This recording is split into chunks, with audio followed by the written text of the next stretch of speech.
राज्यातील नगर परिषद निवडणुकीत महायुतीने दणदणीत कामगिरी करत महाविकास आघाडीचा सुपडा साफ केलाय। मात्र या निवडणुकीत अनेक दिग्गज नेत्यांना पराभवाचा सामना करावा लागलाय, ज्याची यादी बरीच मोठी आहे।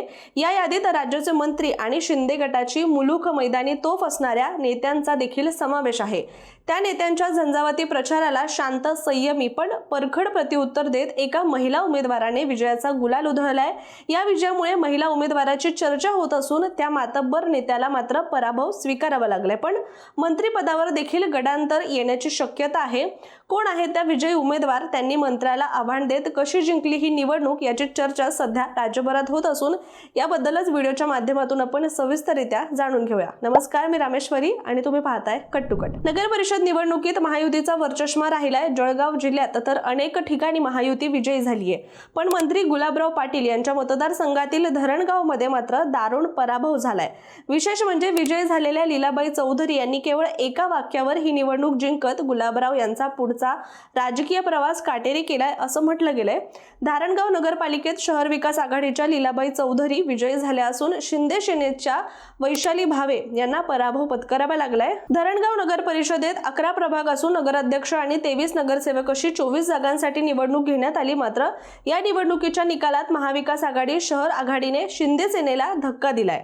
सुरुवातीच्या टप्प्यापासूनच लीलाताई चौधरी यांनी आपले वर्चस्व निर्माण केलं होतं। पहिल्या फेरीचा निकाल हाती येताच लीलाताईंनी घेतलेली आघाडी शेवटच्या फेरीपर्यंत कायम राहिली। धरणगाव नगर परिषदेच्या 23 प्रभागांसाठी झालेल्या निवडणुकीत शिवसेनेच्या शिंदे गटाचे तब्बल 15 नगरसेवक निवडून आलेत, तर प्रतिस्पर्धी शहर विकास आघाडीचे फक्त 8 नगरसेवक निवडले आहेत। मात्र त्यासोबत नगराध्यक्ष पदाच्या उमेदवारालाही निवडून आणण्यात शहर विकास आघाडी यशस्वी ठरली आहे।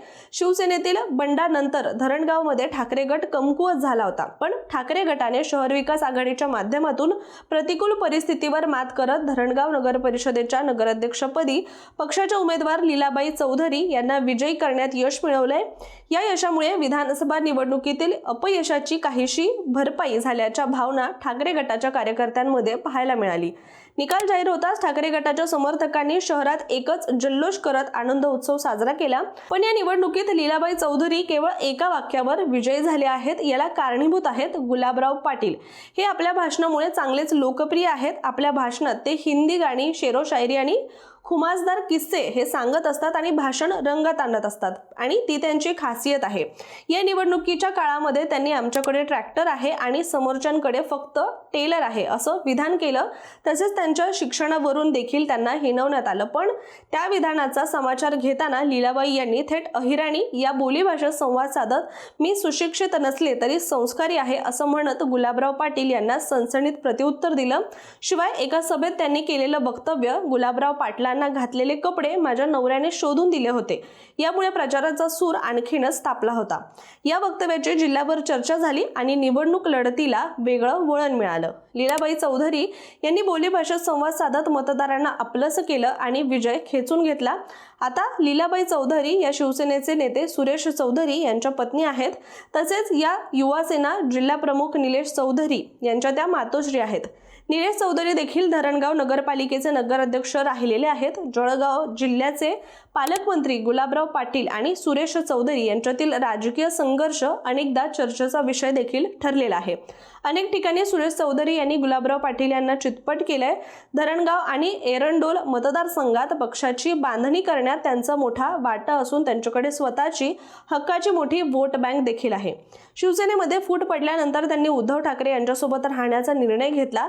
सध्या ते या गटाचे जळगाव जिल्ह्यातील महत्त्वाचे नेते मानले जातात। त्यामुळे या निवडणुकीत त्यांनी आपल्या पत्नीला संधी दिली होती।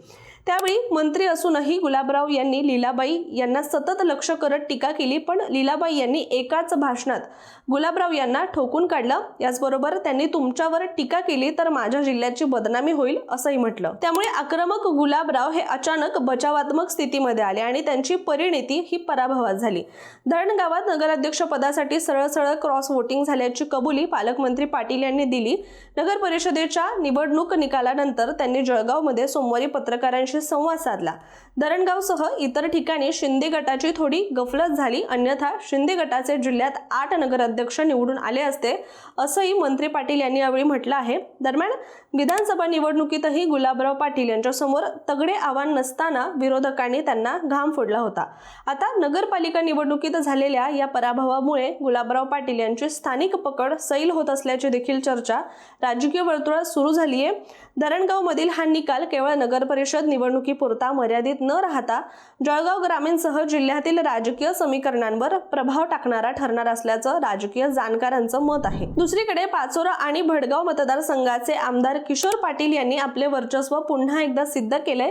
या निवडणुकीत किशोर पाटील यांनी या सर्व तगड्या विरोधकांना धूळ चारत किशोर पाटील यांनी पाचोरा आणि भडगाव अशा दोन्ही ठिकाणी शिवसेनेचे नगराध्यक्ष निवडून आणलेले आहेत.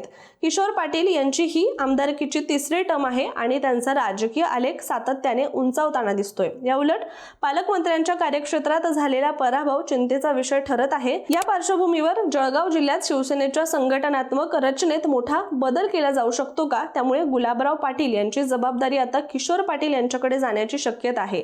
विरोधकांना चोख प्रत्युत्तर देणाऱ्या किशोर पाटील यांच्यासारख्या नेत्यावर मोठी जबाबदारी दिल्यास जिल्ह्यात पक्ष अधिक मजबूत होईल असा अंदाज राजकीय विश्लेषक व्यक्त करतायत.